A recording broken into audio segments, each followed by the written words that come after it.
Welcome to episode 2 of this inventory tutorial series. So in this episode we'll look at how we can drag items around, and when you drag an item onto an item which isn't the same, they will switch, and if it's the same, it will just stack. So let's get started. So what we'll start off by doing is opening up the inventory right here, and then we'll right click on it and go to UI and choose an image. This image will be called drag item. So this will be when we drag an item around, there will be this low opacity picture of the item. So what we'll do is set the width to 90 and height to 90, just like the icons. And then we will disable the image for now. The rest will be handled with code. And also set raycast target to false.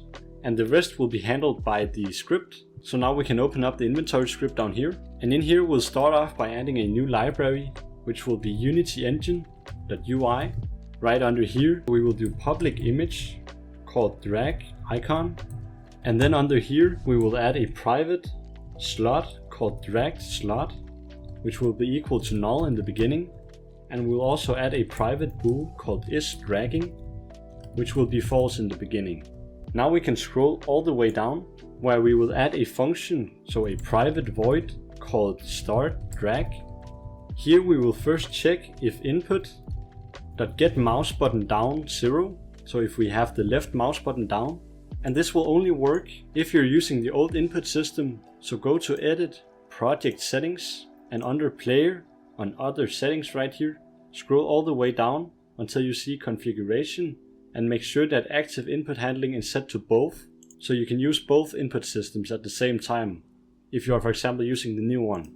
Now if we're holding the left mouse button down, we can do slot hovered equals get hovered slot, which will be a function we create. So let's just create that function real quick. So we will do private slot called get hovered slot, and it's a very simple function. It just loops through all slots and then finds one which we're hovering. So we will do for each slot s in all slots, where we will do if s.hovering, well then we will return s, so the slot.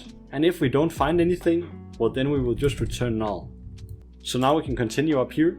So now we will add another if statement where we will check if hovered is not equal null, so we've actually found a slot which is hovered, and hovered has an item, so has item, well then we can do drag slot equals hovered, so our hovered slot, and we can do isDragging equals true, and let's actually rename this to dragging the proper way with a G. Well, now we can show the drag item, so we'll do drag icon.sprite equals hovered.get item.icon, and we can do drag icon.color equals new color, which will be a 1,1,1 for RGB, and for the alpha value it will be a 0.5. And then we will do drag icon.enabled equals true. Now this is all for the start drag. We also need for the end drag. So let's add a function for that, which we will call private void end drag. And here we will check if input.get mouse button up, like so, and we are dragging, so is dragging. Well then we can do slot hovered again, where we get hovered slot, and we can do if hovered slot hovered equals get hovered slot. Then we can do if hovered is not equal to null.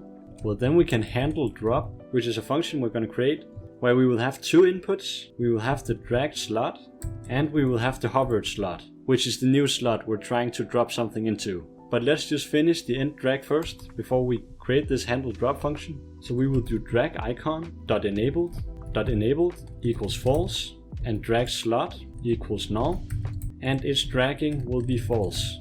So let's now create this handle drop. So go down here and add a private void called handle drop, where there will be an input of a slot called from, so this will be the slot it's coming from, and a slot called to, so the slot we're dropping into, where we'll first check if from is equal to. Well, if it is, we'll just return, which means that we haven't dragged it to another slot.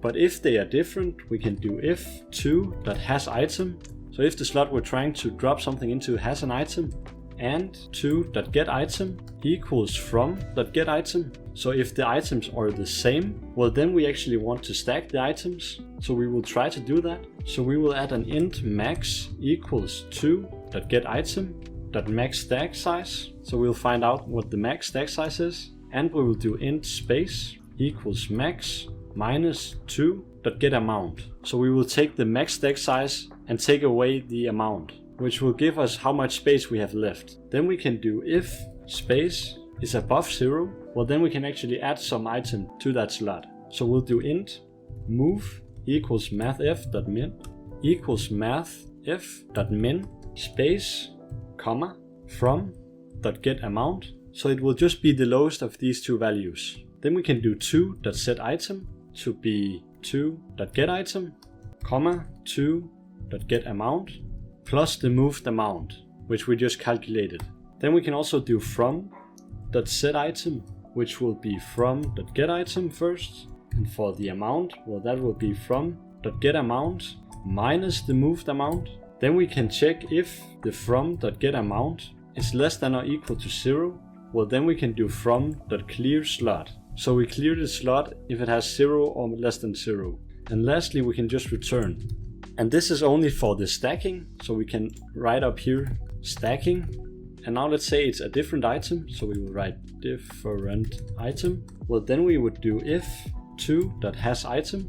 Well, then we could add an item SO called temp item equals 2.getItem.